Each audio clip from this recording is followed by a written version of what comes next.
Indiana Disability History Project, Indiana Institute on Disability and Community, Indiana University.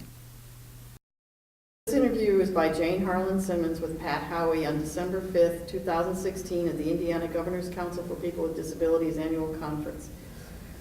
So, yeah, I mean, we have a theme today, but I think you have things that you could probably go beyond. Our theme is transition, and I understand that you have a lot to say about that. And then there was another area that I was told you... Oh. Special ed, right? Special ed? Special ed is my area of expertise, okay. Yes. Yeah. Whatever that means. And for our collection, would you say we need more transition or on the younger years? Younger years, yeah, that is... Well, I have a question. When you say transition, what do you mean? Because there are lots and lots of transitions. Right, and we are talking at the conference here today more generally, but I guess I understood that you could speak about the transition from high school and beyond. But everybody knows about that. What people don't seem to understand is there are lots and lots of transitions from the time a child is born until that period. And schools have to prepare people, parents and the student, for that transition into adulthood, post-secondary or whatever. But nobody tells you that there's also a transition from early intervention, First Steps in Indiana, into the preschool program, which is public education. There don't seem to be many training programs around to help people with that. There's also a transition from preschool into elementary school. Then there's a big transition, usually in grade 3, when the academic requirements really ramp up. Kids are expected to know more, they're expected to be more independent, and a lot of kids with disabilities have to learn that. That doesn't come automatically with them. So usually 3rd grade is a really, really big transition period where a lot of kids, particularly those with undiagnosed disabilities, really start to struggle. Then there's another transition, depending on the school corporation you're in, depending on the school you're in, when they start changing classes and teachers. In some schools, that's as early as 5th grade. They have a 5th, 6th, and 7th grade. They start changing classes, they start changing teachers. So kids lose that security they have with the one teacher that they've had that knows them. They're expected to be more organized. 5th graders are not real organized to begin with, and then when you take a child with a disability who maybe has attention deficit disorder, organizational problems, now all of a sudden they're in 5th grade, they're expected to be organized. They're expected to remember not only to bring their books and their paper to class, to multiple classes, they're expected to remember to hand their homework in. Some of them don't know how to do that. They have to be taught how to do that. And then there's the transition from middle school or junior high or whatever it's called into high school, which again is another big transition. Some of these kids go from a relatively small school into a huge factory high school. That's a major transition for them. So when you're talking about kids with disabilities, you have to look at every transition. Every transition. And there are no training programs, so there's really no preparation for parents or students except for that big one in high school when they're supposed to be preparing them for post-secondary, adulthood, life on the outside of school. So when you say transition, it's really difficult for me to narrow it down to any one particular transition. There is no need to do that. Yes. One thing we usually ask at the beginning is if you could tell us your name, where you're from, and I mean in this case if you want to tell us what you're doing or if you're retired, that kind of thing. No, I will never retire. I have way too much fun at what I do. But anyway, my name is Pat Howey. I am from Tippecanoe County, the middle of Tippecanoe County, the middle of a cornfield or a bean field, whichever the case may be. I have been a special education advocate for families since about 1987. I got into this field because my youngest child was born with a connective tissue disorder. She had some pretty severe disabilities. She had some severe health problems. She was in a wheelchair from the time she was 7 until she was about 13. And so I just kind of started off with the experiences I had with her. And special education advocacy throughout the whole United States that's what happens. Parents are successful with their own children, so they get called by other parents to help them. Because there really aren't that many training programs. There's no requirement in special education advocacy for there to be any education or training. It's really not a profession. It's more like a cottage industry. And that's how I got started. Then after we went through our special education hearing on our daughter and ended up in federal court, I decided I wanted to go back to school. And so I went back to school and graduated from St. Mary of the Woods with a bachelor's degree in paralegal studies. So in addition to my special education advocacy, I also do contract work for attorneys just on special education cases. I limit myself to that. So when you say special education advocate, are you an independent person? You're not hired by a school system or? No. I work for parents. I don't work for schools. I work for parents. I also am on the faculty of the College of William and Mary's Institute of Special Education Advocacy, which is one of just a couple of programs and the only program at the graduate level. And it's put on by Rights Law out of Virginia, the Oklahoma Disability Law Center, which is Oklahoma's protection and advocacy, and the Paley Clinic at the College of William and Mary Law School, which is a clinic that provides free special education advocacy services to people in that regional area. Their law students provide those services, and also the director of the clinic does. We have probably, I'm guessing, 8 to 10 faculty members, and we all donate our time. It's all volunteer. If we want to, we can get our expenses recovered, but most of us don't do that. We volunteer our time to do this, and we've done this for 6 years now, and we've trained approximately 250 advocates, law students, and attorneys through this clinic. How many other special ed advocates would you say there are in Indiana? Not very many. There are very few that do things to the extent that I do, because I have represented parents at due process hearings. I am not aware of any other special education advocates that do that.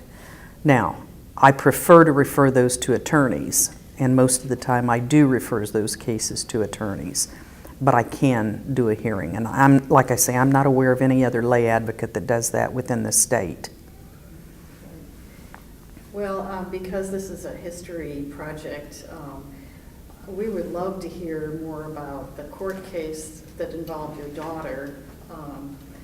But I'm torn, I'd also like to hear your perspective on how things have changed over the years, from your earlier knowledge of the field into how things, look today. So if you could sort of fit both of those things in, that'd be great.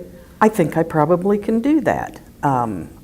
Like I said before, I first got involved in special education advocacy pretty much the day my daughter entered kindergarten, because we went to this meeting, which at the time I thought was like a parent-teacher conference, and I was told that because she had a physical disability, that the best place for her to go to school was to be put on a bus and taken into Lafayette to Murdoch School, which is where all the kids with physical disabilities went to school, because all the services were there.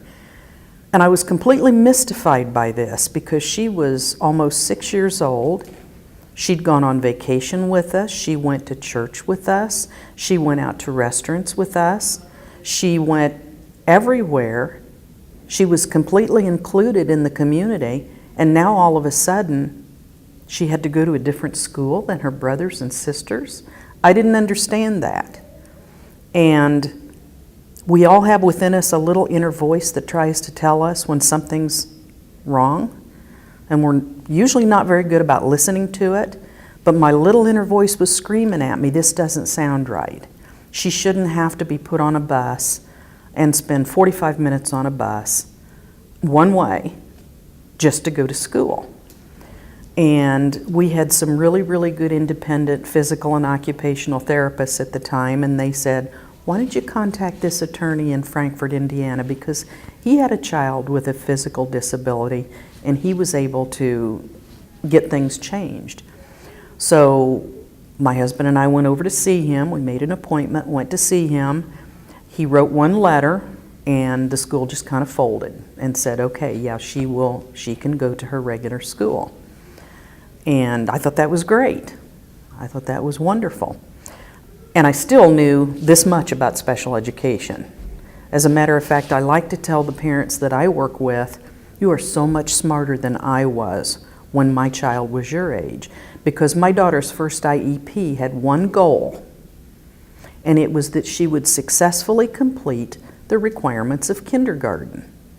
And I thought that was wonderful. That's what I wanted her to do. You know, I wanted her to complete the requirements of kindergarten.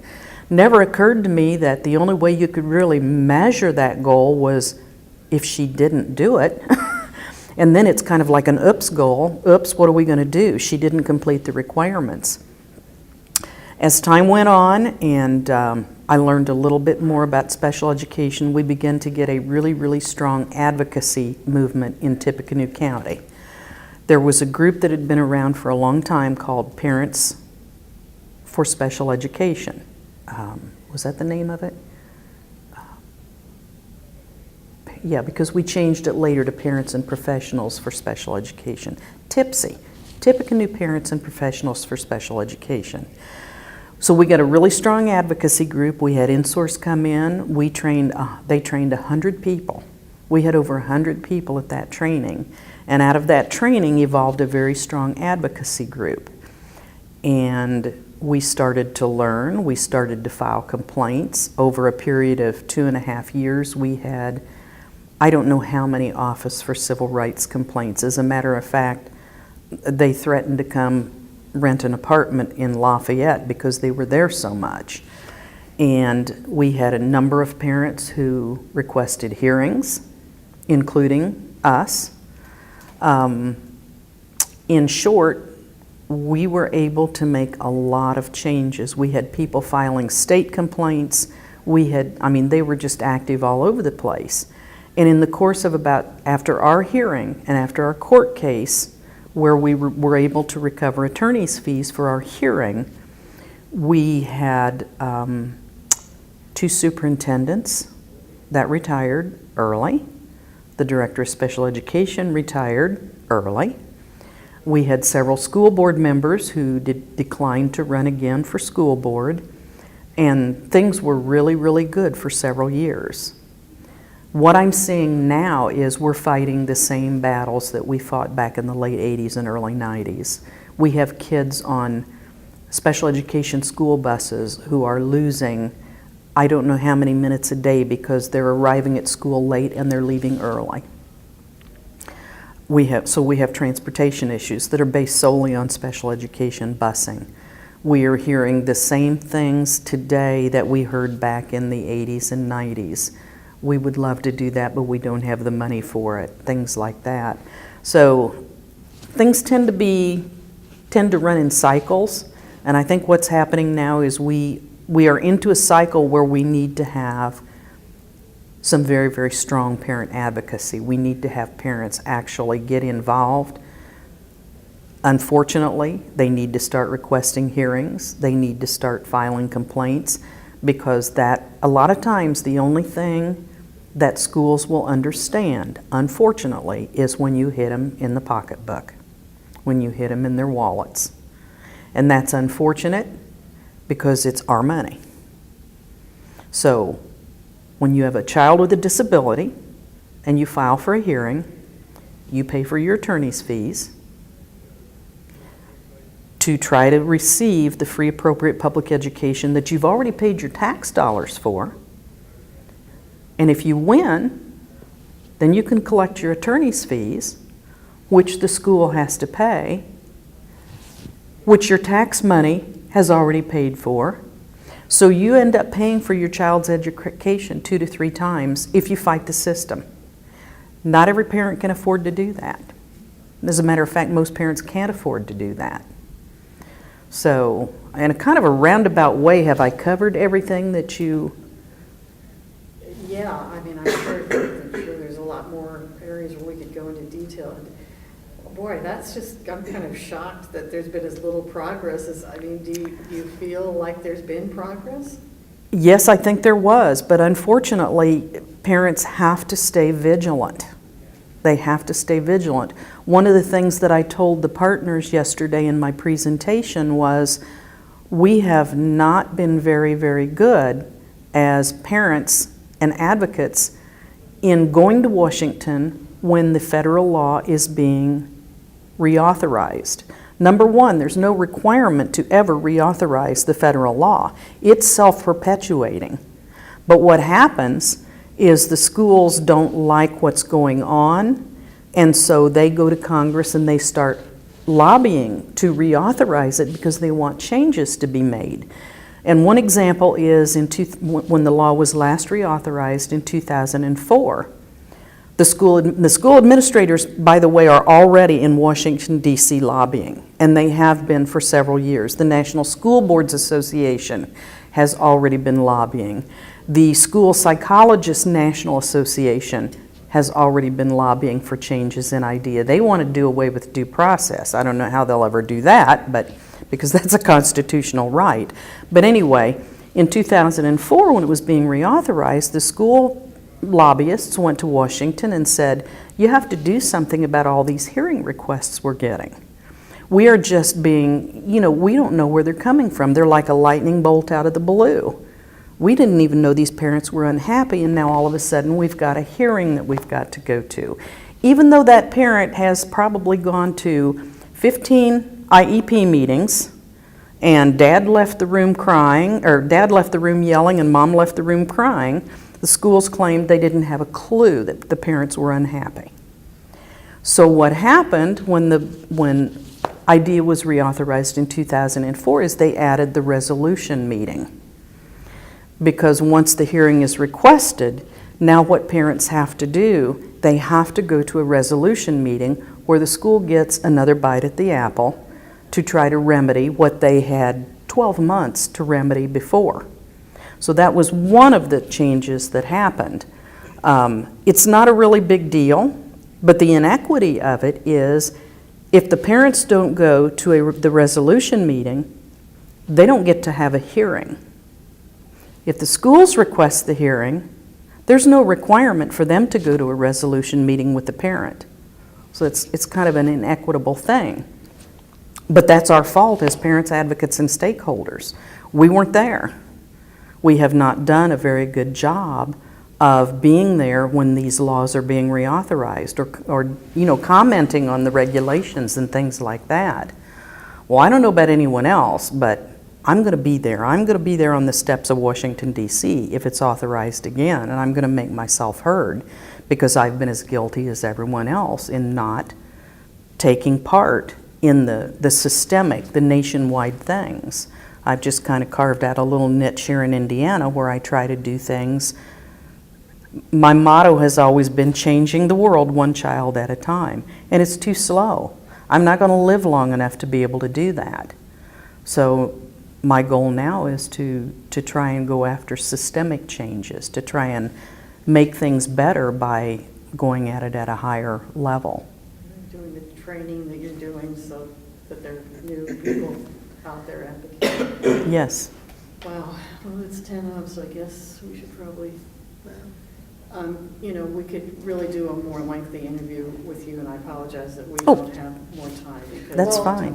Laura had told her to show up a little late, so we could go a little longer. Oh, okay. Because Laura was the one who said, come a little later. Thought we Yeah, were I could running have late. been here at Yeah, 20 right, after. so- I did have one thing, I did review the article that you had in the brochure for the conference. Wish I'd had that, that would have saved me a little bit of research. But one of the things I did not see in there, and I just want to make sure that you have the information on it, and you may have it, but it just wasn't in that.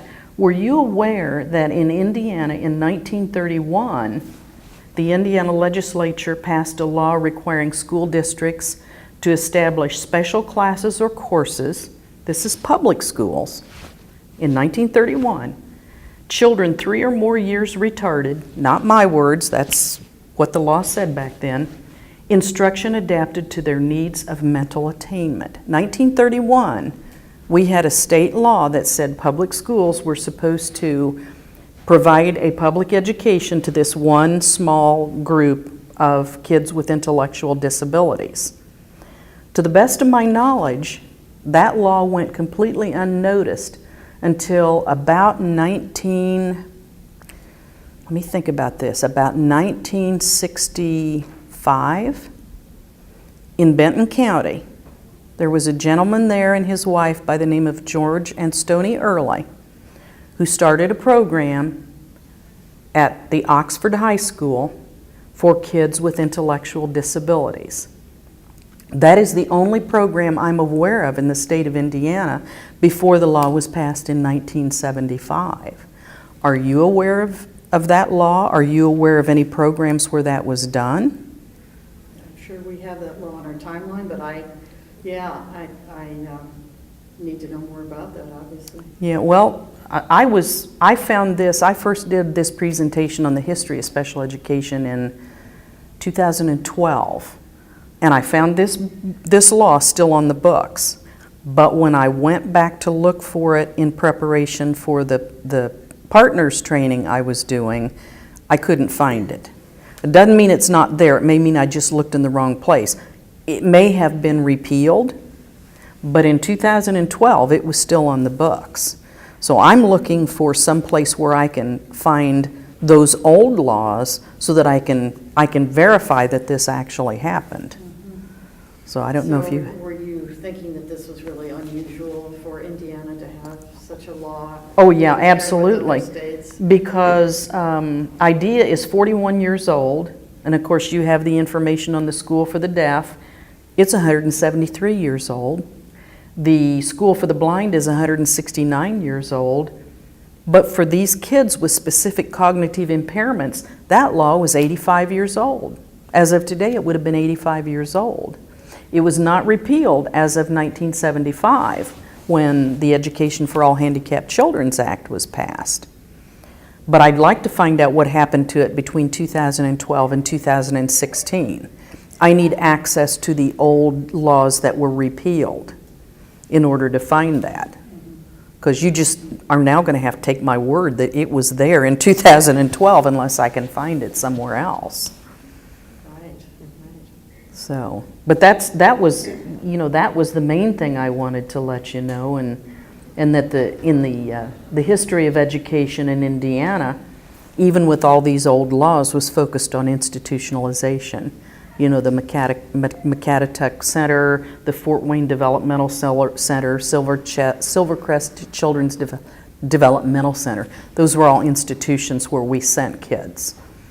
So were we ahead of the curve? Yes, we were way ahead of the curve, and you know, that's a good thing to say for Indiana, but it's still sad to say that the only options for education that these parents had was to send their kids far, far away from home in order to be provided with any kind of an education at all. But yeah, Indiana was ahead of the curve. Can we say that if nobody enforced it, or it was pretty much ignored? I don't understand that. Well, you know what? I have yet to see a law where there was a clause in it that called for police officers. They make us the police officers. So somebody encouraged the Indiana legislature to pass this law in 1931, and then they thought their work was done. And it wasn't. because we become the police officers. There's no ADA police around. There's no 504 police around. You know, they respond to complaints from the stakeholders. And so, you know, somebody just didn't know what else they had to do. And it was 1931. Remember, women only had the vote for how long in 1931? So times were different back then. I'm not saying anyone was at fault for not doing any more, but what I'm saying is we had a law in the books to serve in the public schools children with specific cognitive impairments. And as far as I know, it was never done. Yeah, that's really good to point that out. All right, well, I guess we have to wrap up. Well, I think he was just getting the thoughts. So. One thing we don't have a lot of, you had mentioned the transition from infant up. If you could talk just a little bit about that, because we don't really have any information in that area. Well, that's probably because there isn't a lot of information in that area. I think each agency is required, for example, First Steps in Indiana, I think they're required to give information to parents about the transition into the public school setting, and they do their best. But let me tell you what, I remember my daughter was in the old Wabash Center preschool, which was open to all kids with disabilities. It wasn't just any one particular disability. And I remember she was actually out of that program when she was 4 because she didn't meet the criteria anymore. And I remember going to this little workshop that they had on when your child enters public school and you can expect this and this, and it's just like it went right over my head because she was 4 years old. The thought of her going into public school was so foreign to me, I didn't understand anything they were saying. So as a result, 2 years later, when she went into kindergarten, I was not prepared. That may be part of it, particularly if kids age out of a program or if they fail to qualify anymore for a program. But there really aren't. There really is not much of a focus on preparing parents for all these other transitions. There's a big focus in Indiana law and the federal law on the transition into adulthood. But I will tell you, the reason that we went to the hearing in 1987 on my daughter was because we had been told by our private evaluators that she would not, by the time she was in 3rd grade, she would physically not be able to meet the qualifications that were required by writing because she was, you know, she just couldn't write that well. She didn't have the strength to. So we wanted her to have a laptop computer. And there was no dispute on the laptop computer. The school said, yeah, we'll provide it. We'll provide it in 3rd grade. And we're going, well, wait a minute. So you've already told us that 3rd grade is going to be very difficult for her because of the academic requirements.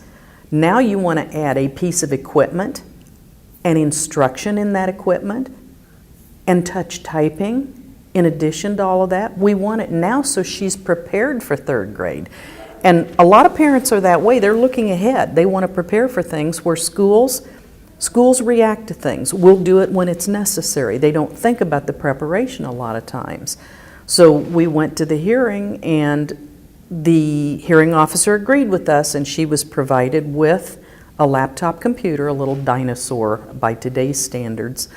And one of the school's occupational therapists had told us that one of the reasons they did not want to provide it until 3rd grade is that they didn't think that the anatomy of her hands would allow her to learn to touch type until 3rd grade. This is a myth and a low expectation because she received the laptop computer all through 2nd grade. She received touch typing instruction, and by the time she was in the 3rd grade, she was typing 45 words a minute. By the time she was in middle school, the teacher was asking her to help teach the class. You know what she's doing today? Today she is a systems analyst for Epic Medical Records Systems for IU Health. I love it when her old teachers or her old principals ask me, by the way, how's Tiffany doing? And I start out with, interesting you should ask that. Would you like to know what she's doing today? Remember when we went to the hearing over the laptop computer? Well, guess what her occupation is? Because we had asked for that laptop computer Back then, the term assistive technology was not even in the law. We asked for it as part of her vocational education to prepare her for that transition. Now we're talking about a first grader here. We asked for a laptop computer in first grade to prepare her for the transition into adulthood, as well as the third grade. And I love it when they ask me that, because it's like, you know, we didn't know what she was going to be when she grew up. But I'll tell you what, she is a independent, self-sufficient, functioning taxpayer today, when she could have been on SSI.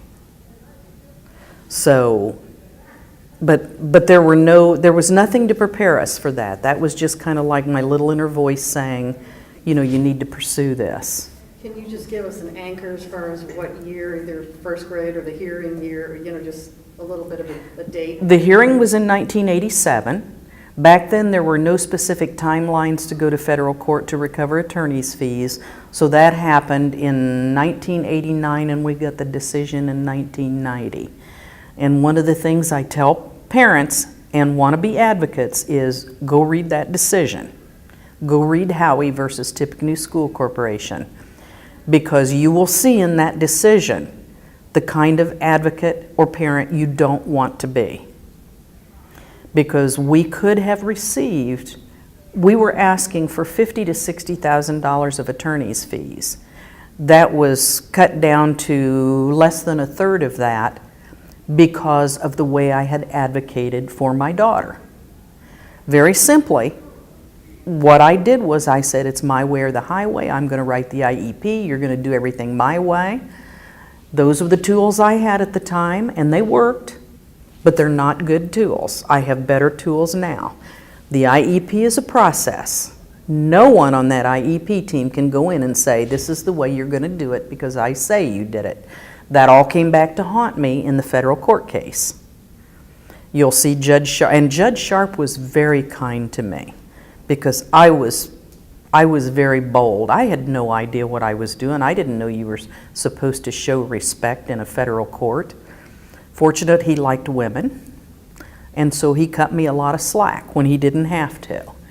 But we did lose a lot of attorney's fees simply because that's not the way you advocate. If you advocate as a team approach, not as it's my way or the highway.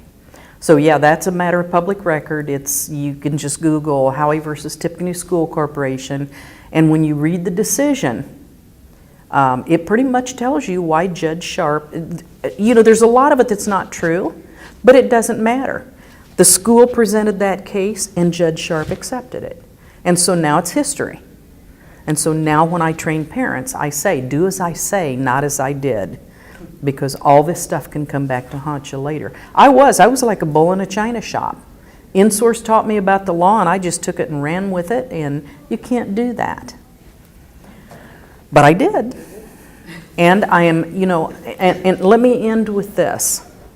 If I had it to do all over again with the same tools I had, I would not change a thing.